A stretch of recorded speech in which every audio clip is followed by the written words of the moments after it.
있고 또 감정이입이 돼서 제가 여기 안내하다 울은 적이 있어요. 송수희가 안내하다가.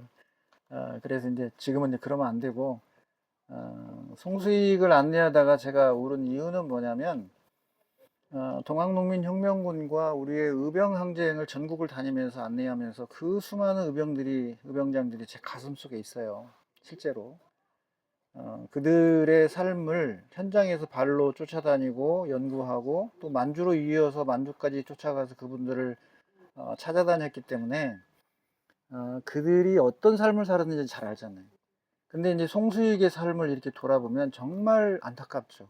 그리고 작가는 이 송수익을 종교인보다 더한 사람으로 너무나 괴롭히는 거예요. 그래서 제가 조정래 작가를 만날 수 있다면 한번 왜 이렇게 송수익의 굴레를 그렇게 크게 씌워서 숨도 못 쉬게 만드셨냐고 한번 물어보고 싶었는데 마지막 모습은 이제 의병장으로서 제가 무성서원에 가서 안내를 할 거고요. 여기는 이제 한 인간으로서 송수익의 모습을 좀 살펴보고자 해요.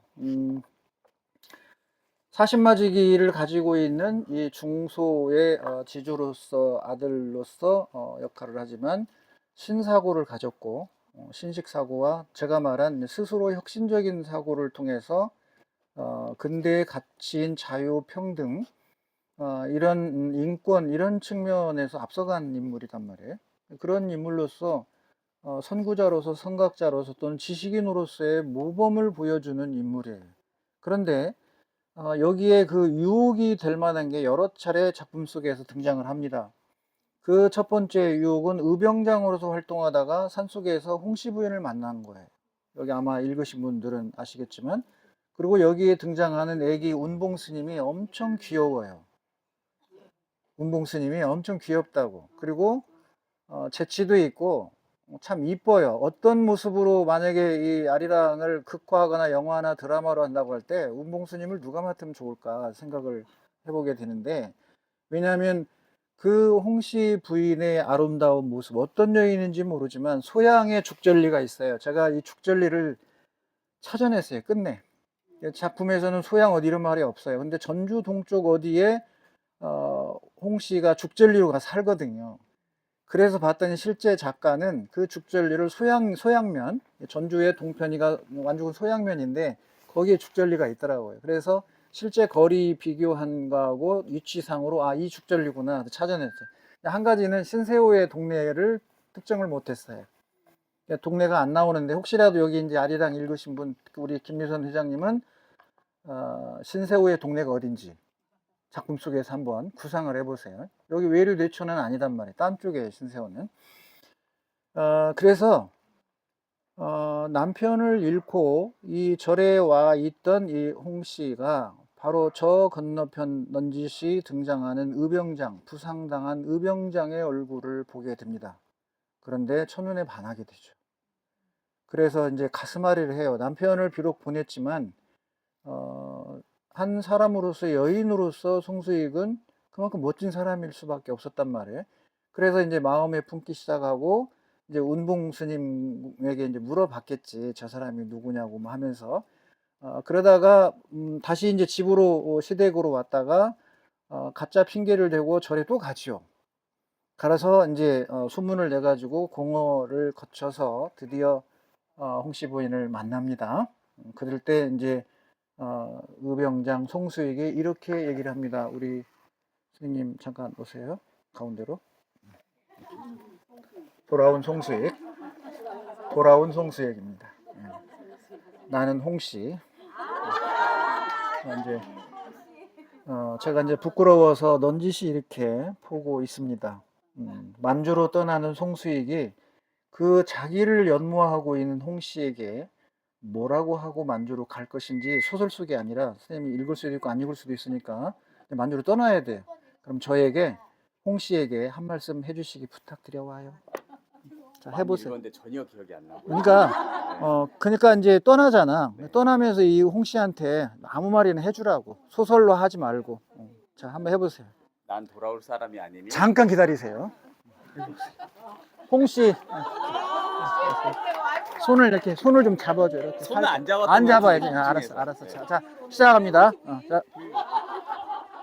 솔가지를 하나 뜯어서 입에 이렇게 물면서 얘기했던 겁니다. 그래요? 자, 해보세요. 자, 말씀해 주세요. 뭐라고 했는지는 정확하게 네, 여기서 그냥 하면 돼요. 하라고 하면 이제 새로운 난- 소설을 쓰는 난 거죠. 돌아올 사람이 아니니 나를 기다리는 마음을 끊고 행복하게 살아라. 그러고 떠날 것 같습니다.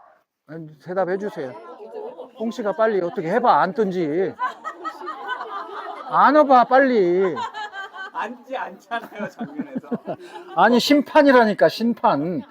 안 하죠. 심판이면 내가 눌러 앉지 그냥. 고맙습니다. 네. 네, 박수 한번 잘 됐네요. 쳐주세요. 박수 한번 쳐주세요. 정답이에요. 나는 독립운동으로 갈 것이니까 나를 안 맞는 걸로 하고 잊으시오. 이렇게 얘기를 하죠. 이렇게 해서 작가는 그 송수익에게 한번 오는 여인에 의한 위기를 이런 식으로 이제 극복하게 하고요. 그리고 군산에 있다가 이제 화전민촌으로 수국이를 데리고 이제 갔잖아요. 거기에서 필려가 이제 이 송수익을 보고 반하죠. 선상님이라고 이제 부르면서 토끼를 잡아서 드린다고 약속을 했어요. 토끼를 때려잡아서 삶아주고 싶어요. 필려가 그런 성격이니까. 근데 그거를 이루지 못하죠. 그리고 이제 나중에 만주에 가서 독립운동을 하게 됩니다. 그런데 그 마지막에 봉천 감옥에 필려가 가서 그 흠모하고 연모했던 선상님 송수익이 죽음을 앞에 두고 이제 드디어 만날 수 있게 됐어요. 그럴 때 그 장면에서 또 작가는 과거로 회상하면서 어느 날 비가 오는 만주 숲속 어딘가에서 돌아다니다가 비가 오는데 온몸이 다 젖어서 속이 다 보일 정도로 그런 야한 그런 입장에서 작가가 이렇게 표현하죠. 필려가 선생님을 덮칠까? 선생님을 덮쳐버릴 것인데 그때 왜 안 덮쳤을까? 그런 장면들이 이제 소설 속에서 묘사가 돼요. 그래서 그러면서 이제 송수익이 마지막에 죽기 전에 필려에게 필려 고마웠어. 그리고 고맙다고 하고 한편은 그 고맙다는 말 속에는 뭐가 들어있겠어요? 미안해. 그런 말이 들어있겠죠. 그래서도 그런 둘만의 있는 공간이 소설 전개 속에도 직접 나오는 게 아니라 회상하는 거를 통해서 그때 당시에 필려가 내가 선생님을 그냥 덮쳐버릴 것인데 그렇게 못 덮쳤다는 그런 뭐라고 할까요? 아쉬움 이런 걸 토로하는 장면이 나옵니다. 그래서 여인으로부터는 그 위기를 두 번째를 작가는 또 송수익으로 하여금 극복하게 하는데 이거는 고문이나 다름없습니다. 그죠? 예, 그래서 송수익이 이렇게 하다가 이제 결혼한 지 30년 되고 만주로 간 지 15년이 되는 1925년에 바로 처음으로 부인 안 씨에게 편지를 씁니다. 그러면서 울죠. 호박 반지 하나 준비하고 모처럼 의병장으로서 독립지사로서 가정을 돌볼 수 없었던 한 남편이자 자식이었죠. 그리고 아버지였고 그럼에도 의병장으로서 독립군으로서 그 모든 것을 가족들을 지키지 못한 아버지 가장 또 어머니의 장례도 지키지 못한 아들 또 두 아들과 딸 하나는 죽어요.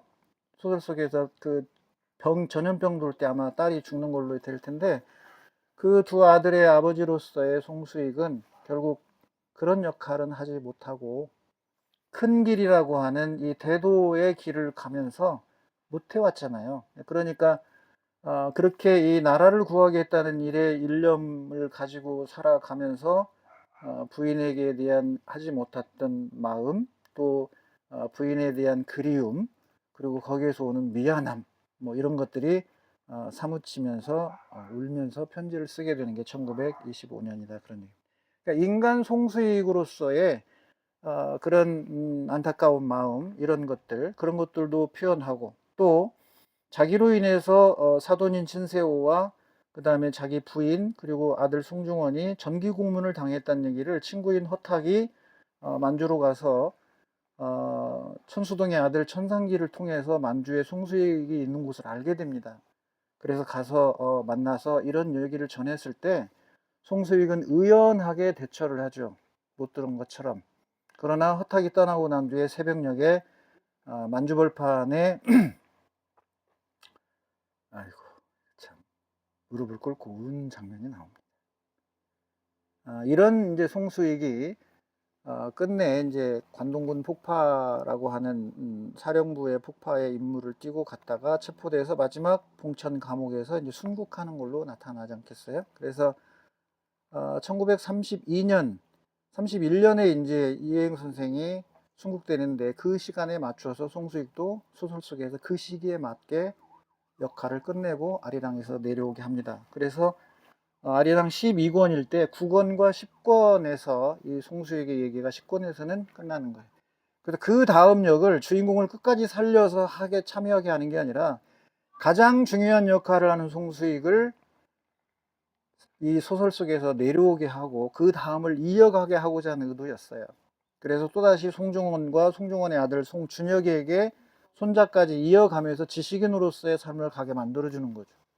그래서 작가는 이 송수익을 안 죽일 수도 있었을 거예요. 주인공 중에 주인공이니까. 그렇지만 바로 이 우당 이회영 선생이 가장 많이 들어있기 때문에 우당 이회영 선생과 함께 주인공을 소설 속에서는 내려오게 만드는 그런 소설 속의 장치를 둔 것으로 제가 이제 판단을 했습니다.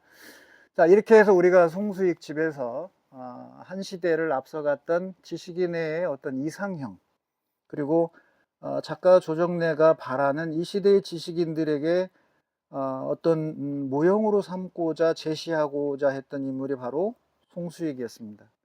그래서 저도 그 송수익의 삶을 많이 담고 싶고 또 그런 길을 가고 싶고 개인적으로 그렇게 생각을 하고 있습니다. 거기 계신 분들이 이쪽 일어서셔서 이쪽으로 잠깐 오실래요? 제가 현수막을 이렇게 우리 송수익 집에서 찍고 이제 무성소원으로 향하도록 하겠습니다.